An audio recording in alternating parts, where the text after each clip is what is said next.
everybody and welcome back to my channel. Today I'm going to be giving you a very late, again, May book haul.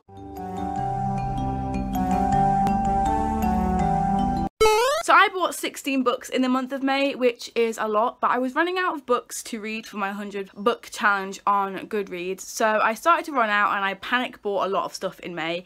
Hence the big ass haul. Because there are so many books, I'm not going to be talking about them in great detail. I have sorted them into various piles. I've got books I've bought that I either read since I bought them, or I have bought to reread them, graphic novels, fantasy, which there are a lot of by the way, and contemporary. They're all mostly YA I think, so I couldn't exactly separate them like that, but I have separated them or tried to into genre. I think we're going to go ahead and start off with the graphic novels since they are a very small pile. Actually there are only 2 of them. The 2 graphic novels that I bought in the month of May were Life is Strange Dust by Emma Vasili, Claudia Leonardo and Andrea Izzo. This is based on the game Life is Strange, where you have to make decisions about, you know, Max and Chloe's life, and this happens after the final decision of the first game. So it essentially happens after the first game before the second one, although the second one doesn't follow Chloe and Max anymore because of the events of this book. Saga Volume 1, I actually have Volume 2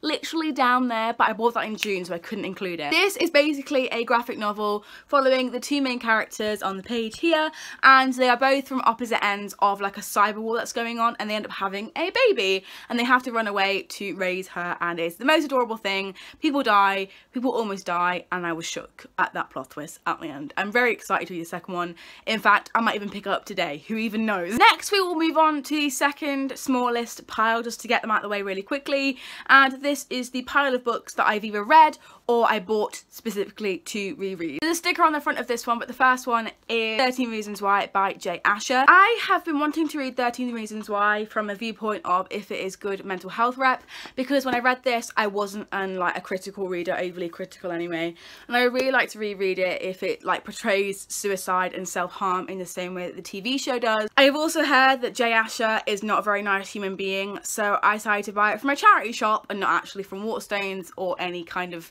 like website or shop that would give him any profit. So don't worry, we're not feeding into that. But I did want to buy this and reread it, and as you can see by the sticker, it was only 50p, so why the hell not. Next is Numbers. I also bought this specifically to reread. I think you already know what 13 Reasons Why is about, so I'm not going to tell you what that is about just to save time, but I will tell you what this is about because I don't think I've talked about this on my channel yet. I talked about it on my other channel when I read it, but not this one just yet. So Numbers by Rachel Ward is all about Jem, who ever since her mother died can tell what date people are going to die by looking in their eyes, and she can literally see the date on their faces. That's kind of all you really need to know going into this. I think a lot of the stuff on the blurb is actually technically spoiler territory, so I think that's all you really need to know while going into this. It is such a fun story from what I can remember.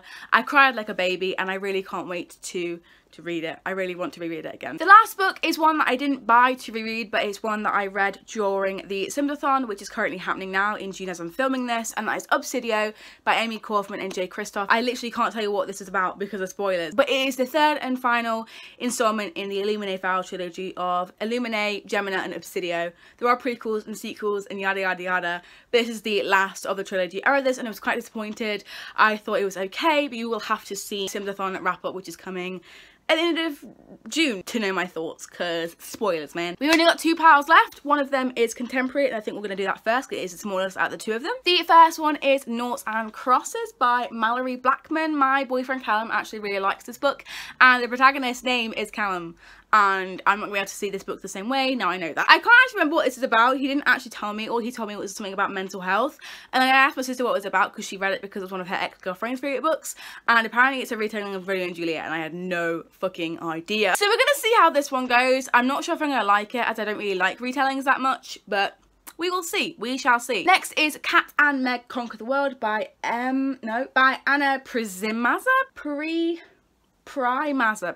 I don't know. This was one of my highly anticipated reads of this year, not because it came out this year, but because I heard about it this year, and when I heard about it I was really excited. We were also matching in colours. This has mental health rep both for ADHD and anxiety, and I believe both of the girls are nerds and they're gamers and they watch the same video game stream, which is how they become friends. They join together on like a school project, like a science project, and they start to become friends because they're bonding over the video game that they watch, and that just hooked me in, and I'm so happy that I have this finally finally, and I can finally read it. Next is Georgia Peaches and Forbidden Fruit by J. Robin Brown. I originally bought this to read during movie season summer. I was going to read this for my LGBTQ plus diverse read, but you know, I had Sims-a-thon, and if I do participate on Sunday, I will be trying to catch up with my reads from that, not adding extra ones for extra stress. So I will get around to this eventually, just not that like quickly. It's a female-female romance, and we definitely need more of those, especially in our social climate right now, and I'm really excited to get into it. It just won't be as soon as I originally planned. The last pile are full of fantasy books, and again, I'm very excited about all of them. I'm very excited to own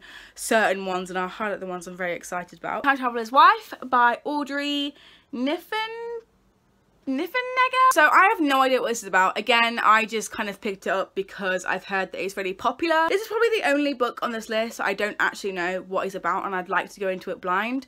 But I've heard that it's very sad, and I've heard the movie is very good, and obviously I would like to read the book before I watch the movie. So I bought it. It wasn't very expensive, and I'm actually really excited.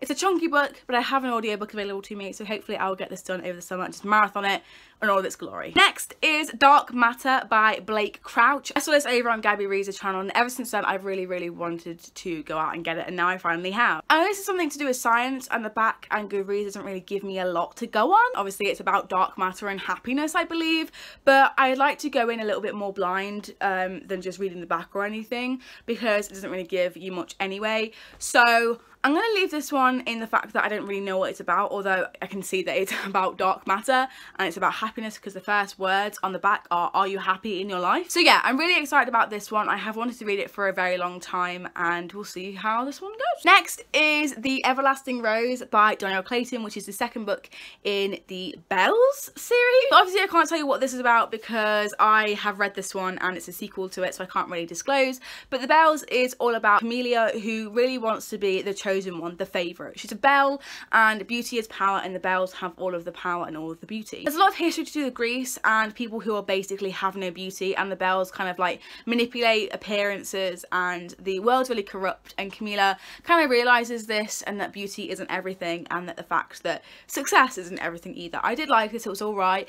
I gave it I think a 3.5, but I'm really excited for the sequel, and I really can't wait. It's all about magic. I'm really hoping that I get used to the magic system, and I really can't wait for the sequel. It's going to be epic. I also bought Once and Future by Amy Rose Capetta and Corey McCarthy. The only reason I brought this was because I heard that it has non-binary rep, because the main character uses they/them pronouns, and I really want to read this. It's basically a gender bent and gender non-conforming reimagining of King Arthur, and I'm here for it. The camera got caught on my foot while I was walking away to put that away, so I'm sorry if the angle is a little bit different. The next one is Arch Enemies by Marissa Meyer, which is the second book to Renegades, which is just there. I really like Renegades. I really liked it. It was one of my favourite books of last year, and I think I gave it a 4, and it was one of my favourite books of last year. Now I have my hands on the sequel. It's going to be absolutely incredible, and I'm so excited. Obviously I can't tell you what this is going to be about, A, because I haven't read it, and B, because it's a sequel. But Renegades is all about these superheroes that obviously have superpowers called the Renegades, who are protecting civilization against like rebels and bad things. But it follows Adrian, who is also known as Sketch, because anything he sketches he brings to life. And it also follows Nova as well, aka I think her name is Insomnia in it, because she doesn't need sleep. It basically follows Nova, who knows that the Renegades are incredibly corrupt, and she's trying to prove it to everybody. In a bid to see how corrupt the Renegades are, Nova is sent on an undercover mission as actually one of their friends, rather than being a spy or one of their foe, to spy on them and to report back to the rebels in trying to like find out how corrupt they are and find a way to prove it to everybody. I really liked it. I really liked it, and I can't wait for the second book. And the trilogy finishes with Supernova soon, and I need to get to this, and I want to read Renegades first because it was a great book, and I love this book so much. The last book is also technically in a series, and that is Superman by Matt De La Pina. I bought this. It is part of the DC Icon series, which has Catwoman Soul Stealer in. This is Superman Dawnbreaker, Batman Nightcrawler, or am I thinking of the fucking movie? And it also has Wonder Woman Warbringer as well. And this is another book in one of those, written by Matt De La Pina. So I'm really excited about this one. I'm not too much of a fan of Superman, but I'm more of a fan of Superman than I am of Batman, and I really enjoyed the Catwoman one. So I'm not sure thought that a general interest in these comics is required for these reimagined, because they are reimagined, and you have gratifications for both types of audiences. You have those that are coming back because they love the story and they are coming to the story because it's an interesting cover, or they think that they'll enjoy it, or it's from an author that they really like. So I'm really excited about this one actually. I'm not so excited that I'll read it in July like some of these books that I have bought, but I am excited about it and I'm very intrigued actually, very intrigued. So those are all of the books that I bought in the month of May. I'm really sorry that it's late, but you know where I've been doing exams and stuff, and I just need to catch up with those two things, which also might mean that my wrap up and haul for June are also late, because I don't want to upload them so close to each other. But saying that, thank you so much for watching this video. If you liked it, please give a massive thumbs up and subscribe. I'm almost at 300 here. Oh my fucking god. Thank you so much for watching, and I will see you the next time that I upload. Bye! You've got a face for a smile, you know. A shame you're wasted when you're breaking me slowly.